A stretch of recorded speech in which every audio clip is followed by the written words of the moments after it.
আপনারা হয়তো জানেন গত মাসের 19 তারিখ আমি উমরার উদ্দেশ্যে দেশ থেকে বের হয়েছিলাম।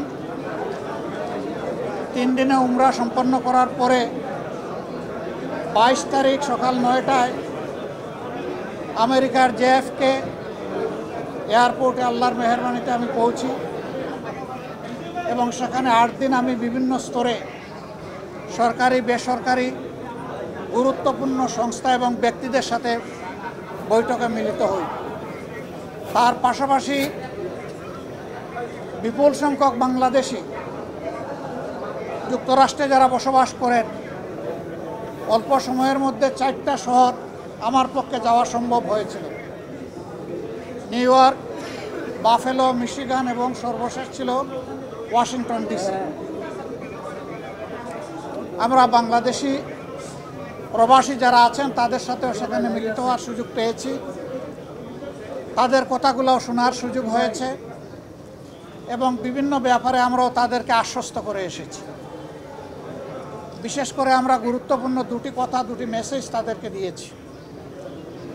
একটা মেসেজ হচ্ছে, বাংলাদেশ আমাদের সকলের দীর্ঘদিনের বঞ্চনা এবং নিষ্পেষণের পর, ফ্যাসিবাদী শাসনের পর বাংলাদেশ মুক্ত হয়েছে।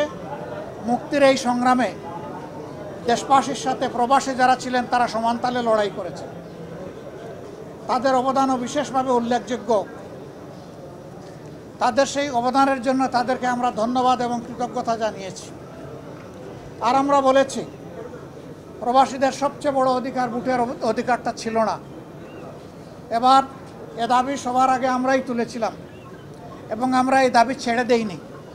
আমরা এই দাবি নিয়ে প্রধান উপদেষ্টা, নির্বাচন কমিশন সহ গুরুত্বপূর্ণ সকল জায়গায় প্রবাসীদের হয়ে কথা বলেছি।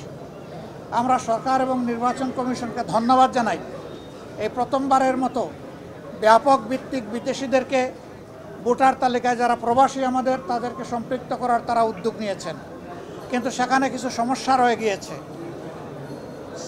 অক্টোবরের 30 তারিখ পর্যন্ত সময় বেঁধে দেওয়া হয়েছিল। এই সময়ের ভিতরে যে সফটওয়্যার এখানে ইনস্টল করা হয়েছে এটা ফাংশন করে নাই প্রপারলি, যার কারণে আগ্রহ থাকা সত্ত্বেও, চেষ্টা থাকা সত্ত্বেও অনেকেই কিন্তু ভোটার হতে পারেননি।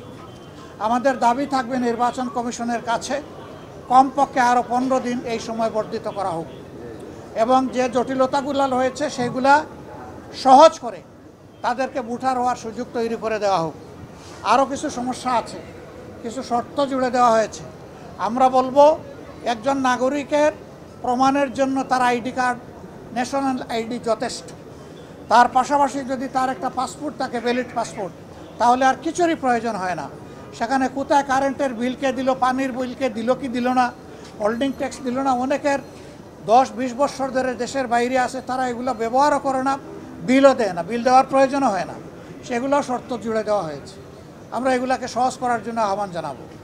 এর পাশাপাশি আরেকটা মেসেজ আমরা তাদেরকে দিয়েছি, তাদের দায়িত্ব শুধু দেশকে দেওয়া নয়, দেশের দায়িত্ব তাদেরকে সম্মান দেওয়া এবং মিলেমিশে দেশে প্রবাসে নিবাসে যারা আছেন, আমরা সবাই মিলে সবগুলো হাত একত্রিত করে সবগুলা মেধাকে এক কেন্দ্রে এনে আমরা আমাদের দেশকে নিয়ে ইনশাআল্লাহ আগামীতে সামনে আগাতে চাই।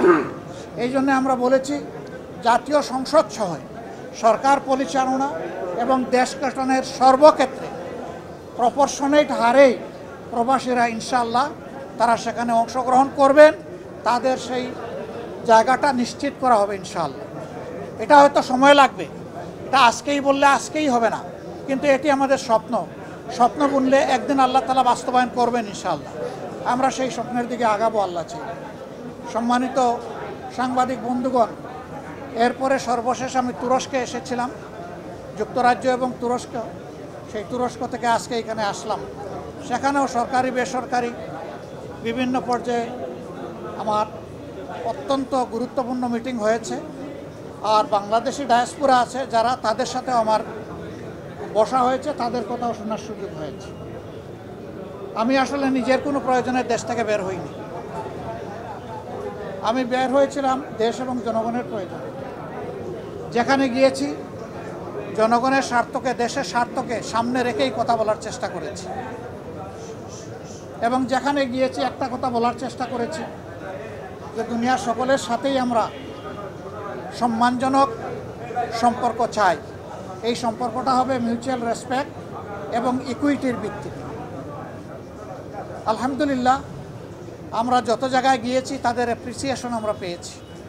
তারাও মন খুলে আমাদের সাথে কথা বলেছেন, আমরাও মন খুলে আমাদের সবগুলা বিষয় তাদের সাথে শেয়ার করেছি।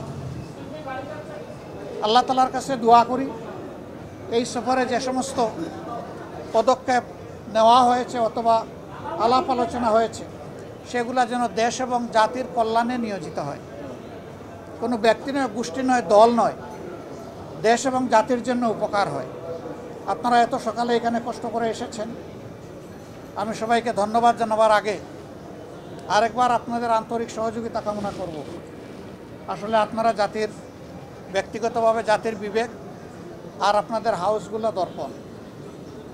আমরা সমাজের এই দর্পণ এবং জাতির বিবেকের কাছে দেশ গড়ার অভিযাত্রায় জামাতে ইসলামী যে সমস্ত কর্মসূচি ঘোষণা করছে যা দেশ এবং জাতির কল্যাণে, আমরা এই সবগুলোতে আপনাদেরকেও আমাদের সাথে চাই। আলহামদুলিল্লাহ, প্রথম প্রশ্ন হলো আমি আমির নির্বাচিত হয়েছি না, আমি আমির নির্বাচিত হইনি। আমার সহকর্মীরা আমার উপরে একটা দায়িত্বের ভার অর্পণ করেছে। এই দায়িত্বটা বড় ভারী। আপনারা দোয়া করবেন দেশ এবং দিনের জন্য এই দায়িত্ব পালনে আল্লাহ যেন আমাকে সাহায্য করেন।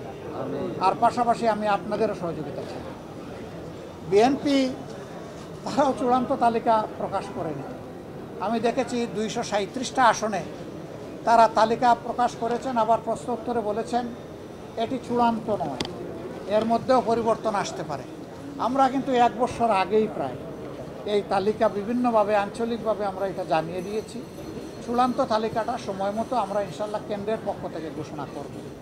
তবে যেহেতু আমরা একা ইলেকশন করব না, আরও অনেকে আমরা ধারণ করব, দেশ এবং জাতির স্বার্থে সব দিক বিবেচনা করেই চূড়ান্তভাবে যথাসময় ইনশাল্লাহ আমরা প্রার্থী ঘোষণা করব। মতানৈক্য কেন?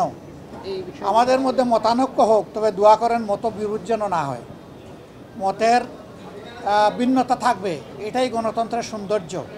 সব দল তো এক দল নয়, সবগুলা দল ভিন্ন ভিন্ন, তাদের দৃষ্টিভঙ্গিতেও কিছু পার্থক্য থাকবে, এটাই স্বাভাবিক। আমরা সকলের মতকে শ্রদ্ধার সাথে দেখি, তবে আমরা নিজেরা যে মতটা প্রকাশ করি, আমরা চেষ্টা করি চিন্তা ভাবনা করে জাতির স্বার্থেই সেই মতগুলা প্রকাশ করার।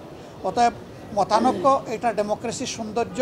এটার জন্য এখানে বিরোধ লেগে গেছে অথবা অনেককে একেবারে দেশ অস্থির হয়ে গেছে, আমরা এটুকু চিন্তা করতে রাজি নই। গতকালকে 7 দিনের সময় বেঁধে দিয়েছে রাজনৈতিক দলগুলোকে আলোচনায় বসতে সরকার।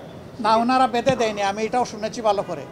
ওনারা অনুরোধ করেছে যে 1 সপ্তাহ সময়ের ভিতরে রাজনৈতিক দলগুলো বসে যদি একটা কনসেনসাসে পৌঁছতে পারে সরকারের জন্য এটা ভালো।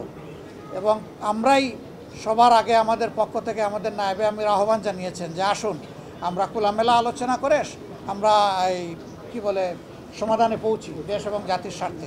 আমরা আশা করি অন্যরা আমাদের এই আহ্বানকে সাড়া দেবেন ইনশাআল্লাহ।